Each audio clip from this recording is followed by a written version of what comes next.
ஏன்னா ஒரு எம்எல்ஏ வீடு அப்படின்னா ஒரு பெரிய அளவுக்கு பயங்கரமா இருக்கும். உங்க வீட்டை மட்டும் காட்ட முடியுமா? ஏழை மக்களையும் எம்எல்ஏவாக்கி அழகு பார்க்கும் ஒரே தலைவர் தங்க தலைவர் தளபதி விஜய். தலைவர் விஜய் அவர்கள் தமிழக வெற்றி கழகம் என்ற அரசியல் கட்சியை தொடங்கி அரசியலில் களமிறங்கியிருந்தார். தன்னை வாழ வைத்த தமிழக மக்களுக்கு ஒரு நல்லாட்சியை கொடுக்க வேண்டும் என்ற எண்ணத்தில் அரசியலில் காலடி எடுத்து வைத்திருந்தார்.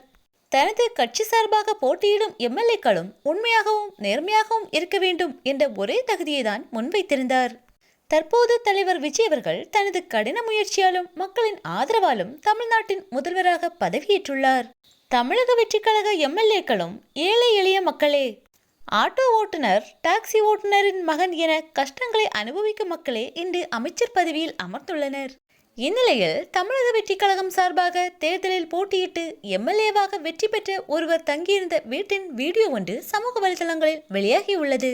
எம்.ஆர். பல்லவி என்பவர் தமிழக வெற்றி கழகம் சார்பில் சென்னையில் உள்ள திருவிகா நகர் தொகுதியில் போட்டியிட்டு எம்எல்ஏவாக வெற்றி பெற்றுள்ளார். அவர் கர்ப்பமாக இருக்கும்போது பிரச்சாரம் செய்து திமுக வேட்பாளருக்கு எதிராக 22,333 வாக்குகள் வித்தியாசத்தில் வெற்றி பெற்றார் என்பது குறிப்பிடத்தக்கது. தற்போது அவர் வாழ்ந்து கொண்டிருக்கும் வீட்டில் வீடியோவானது இணையத்தில் பரவி வருகிறது. மிகவும் சிறிய வீட்டில் வசிக்கும் அவர் இன்று சட்டமன்ற உறுப்பினராக உயர்ந்து நிற்கிறார். ஏழை மக்களையும் உயர்த்தும் ஒரே தலைவர் தங்க தலைவர் முதல்வர் விஜய் என மக்கள் பாராட்டி வருகின்றனர்.